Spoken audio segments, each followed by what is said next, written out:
Hello friends, you are watching C programming tutorial classes brought to you by Ankpro training.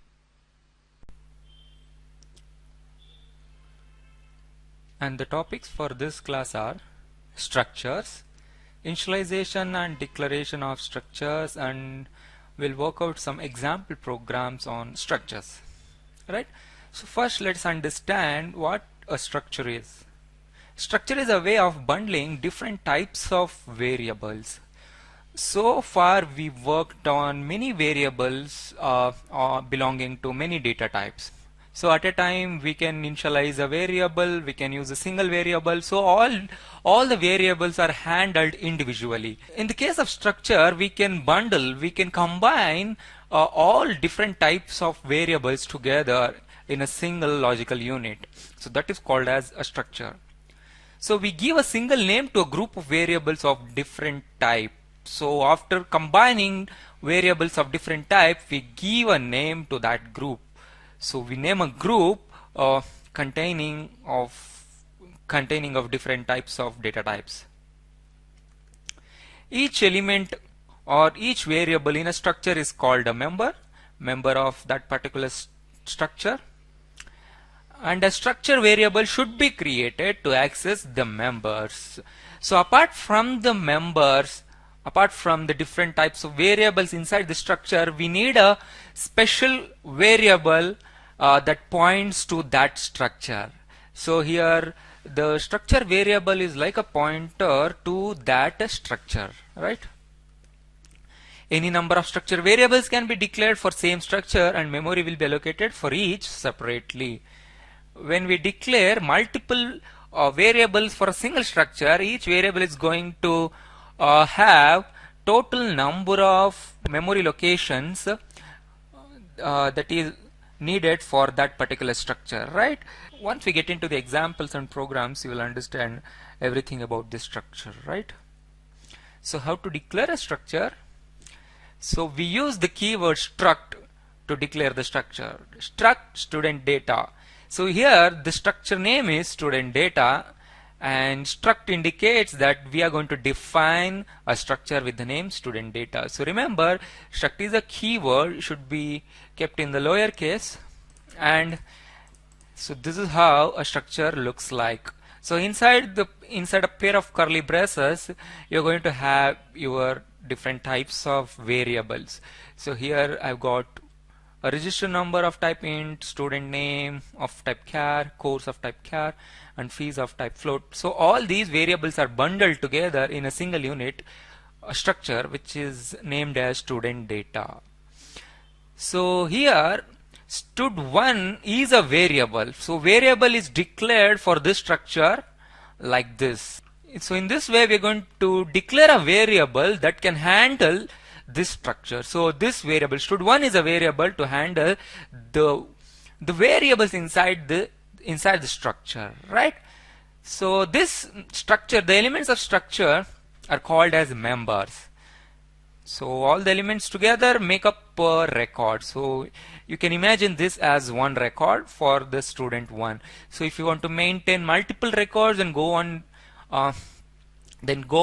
create multiple variable for this structure. Each variable is going to have separate memory location for all these variables. So every structure variable, I mean this variable, is going to have one set of these fields or one set of these elements, or you can call it as a set of members for each of these structure variable.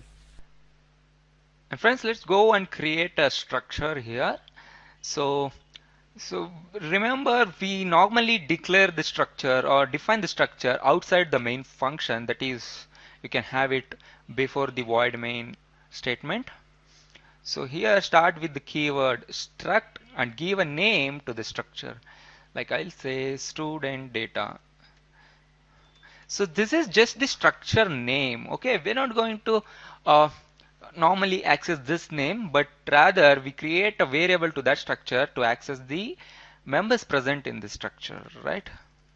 So this is how we create the structure. So this is the general format of a structure. Inside here I'm going to create the members for this structure, right?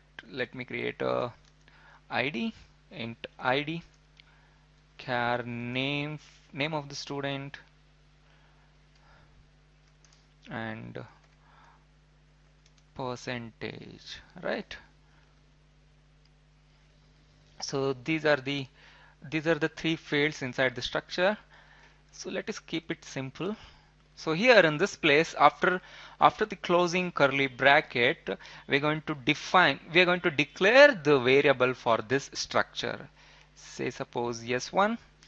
So let us keep it simple. S1 is a structure variable that is going to access all these variables inside the structure, right?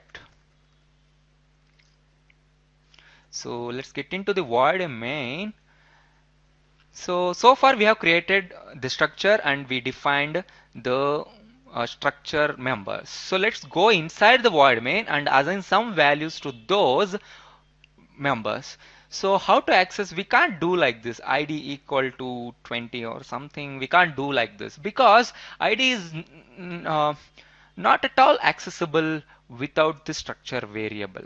So to access the structure member, we should precede the structure member name with the structure variable. So s1 is the structure variable here, s1 dot the member name. So this is how we access any member present inside the structure. So variable name, structure variable name, dot operator, and any member name, and assign some value, right? So let us use the string copy function to assign the name into the name member, right? So I will use s1 dot name, comma. Here I'll put the name as John, right? So what is the string copy function will do? It's going to bring the string inside the name field, right? And I'll use the percent, assign some value to it, 98, say 98.55. Okay, so this is how we assign values to the structure members. Let's go and print all these out on the screen. %d, comma, so in the same way we access the member here also, s1.id, which gives you the id stored in the id variable, equal to %s for printing the string variable out, comma, s1 dot name, comma, s1 dot per. So remember, whenever we are accessing the fields or members inside the structure, we should precede the names, or we should have the structure variable before the variable's name, before the members' names, right? So let's go and run this. Control F9. Oh, sorry, per. So I should have s1, right? s1.pr. So I'm extremely sorry for that. I'm telling the same thing, but I did the mistake. So here I should have the s1, the structure variable, followed by the variable name, right? Control F9. So ID of the student is 20, name of the student is John, percentage is what he has got, right? So this is how we create the structure, right? So let's make a copy of this file. Here,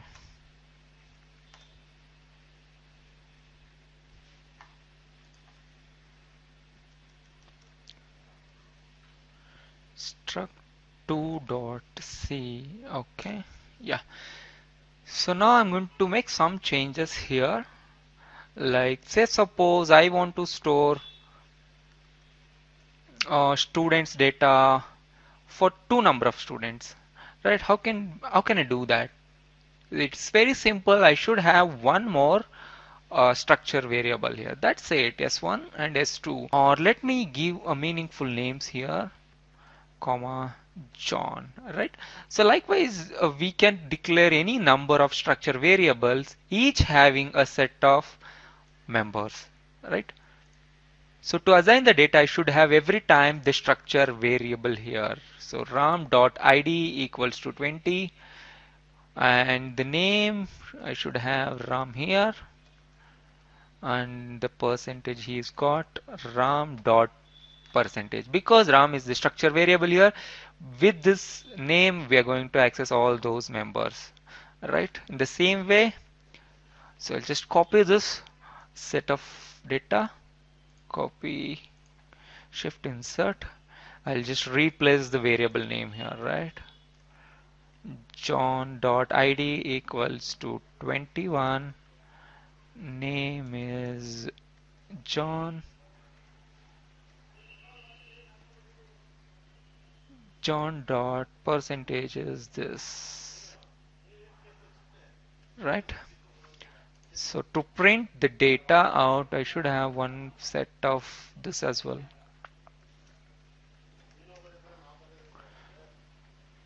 So name of student 2 is equal to John.id, John.name. Here also John.percentage, but here name of ID of student 1 is ram.id, ram.name, and ram.percentage as well. Right, so let's go and run this. Control F9. Oops. Okay, here I should change, right? Ram.name and here John.name. Control F9. Okay. Sorry for the typographical error, but let me add the clear screen function here.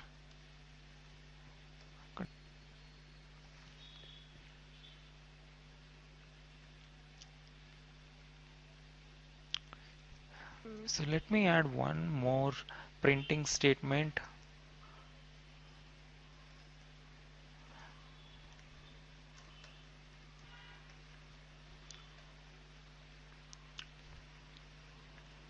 Control F9. Yeah, we have got the ID of the first student, name of the first student, percentage of the first student, and likewise the data for second student as well. So this is how we can achieve the structure, right? So structure, we use normally structure to maintain the records. Well friends, that's it for the class. Subscribe to our channel on YouTube, like our page on Facebook, follow us on Twitter, and join our group on LinkedIn. Thank you.